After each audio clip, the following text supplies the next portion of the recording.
Sastra channel நேயர்களுக்கு நமஸ்காரம். அனுதினம் ஆனந்தம் நிகழ்ச்சியில் உங்கள் அனைவரையும் சந்திப்பதில் மிக்க மகிழ்ச்சி.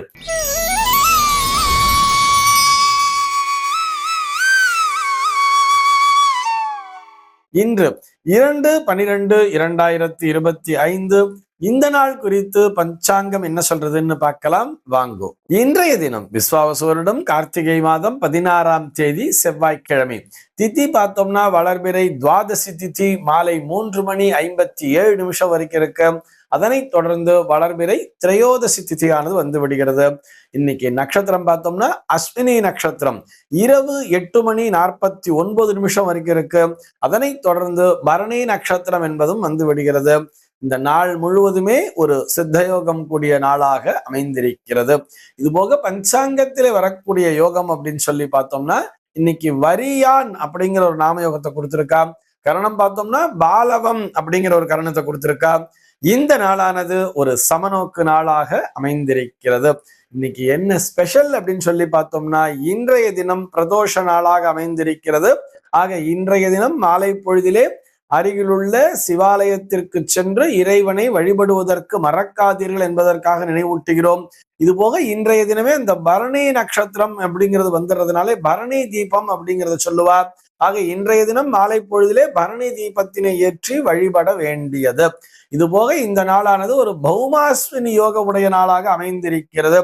இது என்ன பௌமாஸ்வினி யோகம் அப்படின்னு சொல்லோம்னா பௌமவாசரம் அப்படின்னு சொன்னா அது செவ்வாய்க்கிழமை நாளை குறிக்கும். இந்த செவ்வாய்க்கிழமை நாளும் அஸ்வினி நட்சத்திரமும் ஒன்றாக சேருகின்ற நாளைத்தான் பௌமாஸ்வினி யோகம்னு சொல்லுவார். இதுல என்ன விசேஷம் அப்படின்னு சொல்லி பார்த்தோம்னா இந்த நாளிலேயே அதாவது செவ்வாய்க்கிழமை நாளும் அஸ்வினி நட்சத்திரத்தோடு மேஷ லக்னம் என்பது வருகின்ற நேரத்தை தான் மைத்திர முகூர்த்தம் என்று குறிப்பிடுகிறார்கள்.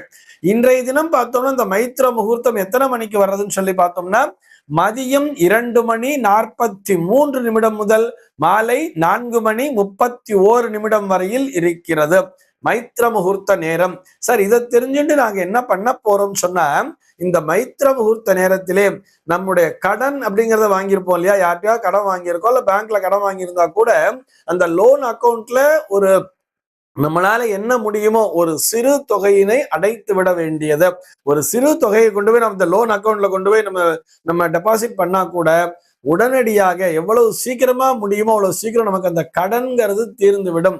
ஆக கடன் தொல்லையிலிருந்து விடுபடுவதற்காகத்தான் இந்த மைத்திர முகூர்த்தத்தினை இத்தனை தூரம் வலியுறுத்தி சொல்லி கொண்டிருக்கிறோம். அதாவது நம்ம பேங்க்ல வாங்கியிருந்தாலும் சரி, வெளியில தனியார் யார்ட்டையா வாங்கியிருந்தாலும் சரி, நம்ம கிட்ட ஒரு 1000 ரூபாய் இருந்தா கூட கொண்டு போய் கொடுத்து சார் நான் வாங்கின கடன்ல இந்த தொகையை நீங்க வச்சுக்கோங்க, இதை பற்று வச்சுக்கோங்க அப்படின்னு சொல்லி இது பேலன்ஸ்ல கழிச்சுக்கோங்க அப்படிங்கிற மாதிரி சொல்லி கொண்டு போய் அந்த கடன் தொகையிலை செலுத்துவதற்காக இந்த நேரத்தினை அவசியம் பயன்படுத்தி கொள்ள வேண்டியது. மறந்தும் கூட அந்த நேரத்திலே கடனை வாங்கிவிடக்கூடாது. புதுசா ஒரு கடன் வாங்குறோம்னு சொன்னா தொடர்ந்து கடன் வாங்கி கொண்டே இருப்போம். கடனை அடைக்க வேண்டிய நேரமாக அந்த நேரமானது அமைந்திருக்கிறது. மீண்டும் ஒரு முறை நினைவூட்டுகிறோம். மதியம் 2:43 முதல் மாலை 4:31 வரையில் இந்த நேரத்தில் நான் கடன் அடைக்கணுங்கிறதுக்காக புதுசா இன்னொரு கடனை வாங்கி அதை கொண்டு போய் இந்த ரூபாய் வச்சு அடைக்க கூடாது. அதையும் நினைவிலே கொள்ள வேண்டியது. சென்னையை பொறுத்தவரை இன்றைய தினத்தினுடைய சூரிய உதயம் என்பது காலை 6:19 சூரிய அஸ்தமனம் என்பது மாலை 5:36 சந்திர உதயம் என்பது மதியம் 3:18 சந்திர அஸ்தமனம் என்பது நாளைய தினம் அதிகாலை 4:14 சம்பவிக்கிறது. பிரம்ம முகூர்த்தம் பார்த்தோம்னா நாளைய தினம் அதிகாலை 4:38 முதல் காலை 6:20 வரையில் நீடித்திருக்கிறது.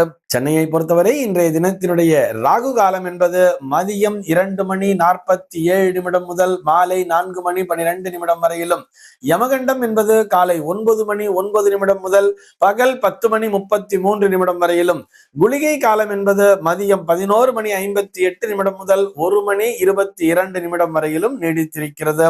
தினாந்தம் பார்த்தோம்னா இன்றைய தினம் இரவு 1:33 கொடுத்திருக்கா. சூலம் பார்த்தோம்னா இன்றைக்கு வடக்கே சூலம் பகல் 10:50 வரையில் அந்த சூல தோஷம் என்பது உண்டு. அதற்குரிய பரிகாரமாக பால் அருந்திவிட்டு வடக்கு திசையை நோக்கி பயணிக்கலாம் அப்படிங்கிறதையும் சொல்லி இருக்கா. இன்றைய தினத்தினுடைய ஆன்மீக தகவலாக நம்ம என்ன பார்க்க போறோம் சொல்லி பார்த்தோம்னா, இந்த கார்த்திகை தீபம் அப்படின்னு சொல்றாலே, இந்த கார்த்திகை தீபம் சர்வாலய தீபம்லாம் பஞ்சாங்கத்துல கொடுத்துருப்பா. இதுல நிறைய பேருக்கு நிறைய கன்ஃபியூஷன் அப்படிங்கிறது இருக்கு. சார், எங்க கோவில்லாம் பார்த்தா நாளை மறுநாள், அதாவது 4ஆம் தேதி அன்றைக்குத்தான் இந்த சர்வாலய தீபம் அப்படிங்கிற மாதிரி தீபம் ஏத்தணும் அப்படின்னு சொல்றா. ஆனால் அண்ணாமலையார் தீபம் என்பதை நாளைய தினம், அதாவது டிசம்பர் மாதம் 3ஆம் தேதியே கொடுத்திருக்காளே, இது எதை கொண்டு நிர்ணயம் செய்கிறார்கள் என்பதுதான் இவர்களுடைய சந்தேகமாக அமைந்திருக்கிறது. அதாவது கார்த்திகை தீபம், கார்த்திகை தீபம் அப்படின்னு சொன்னோடனே நமக்கு அண்ணாமலையார் தீபம் தான் ஞாபகம் வரும் இல்லையா? திருவண்ணாமலையிலே எப்போ தீபம் ஏத்துறாங்களோ அன்னைக்கு தான் நம்ம கார்த்திகை தீபம் சொல்லி நம்ம வீட்டுல எல்லாம் கொண்டாடி கொண்டிருப்போம்.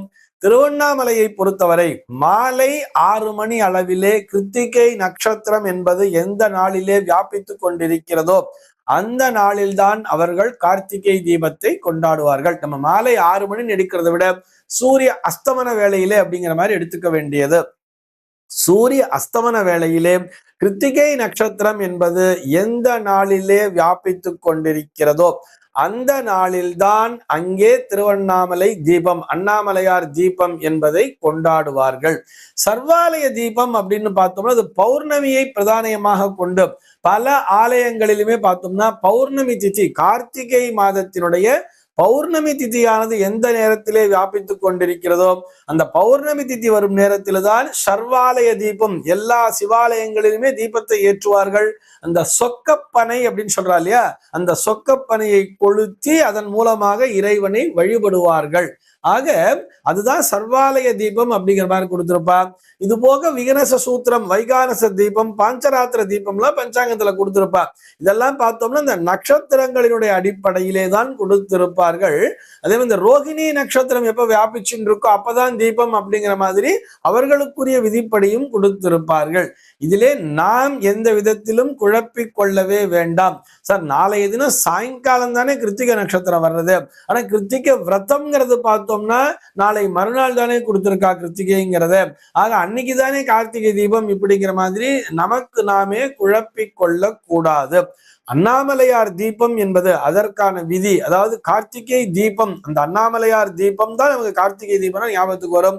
அதற்குரிய விதி பார்த்தோம்னா மாலை பொழுதிலே, அந்த மாலை 6 மணி சுமாருக்கு 6 மணிக்கு அந்த சூரிய அஸ்தமன வேளையிலே கிருத்திகை நட்சத்திரம் இருக்கின்ற நாள் தான் கார்த்திகை தீபம், அண்ணாமலையார் தீபம் என்பது.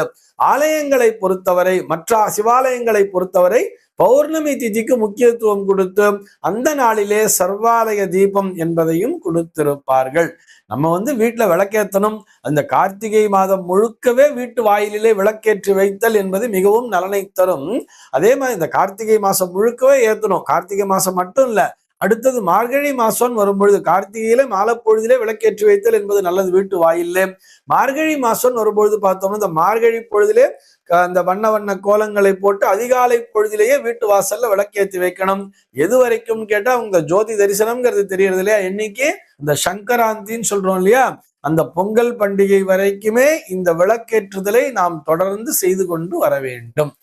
இந்த தகவலோடு இன்றைய தினம் உங்களிடமிருந்து நான் விடைபெற்றுக் கொள்கிறேன். மீண்டும் உங்கள் அனைவரையும் நாளைய தினம் ஒரு புதிய தகவலோடு சந்திக்கிறேன். அன்பர்கள் அனைவருக்கும் அனுதினமும் ஆனந்தமாய் அமைய பிரார்த்திக்கிறேன்.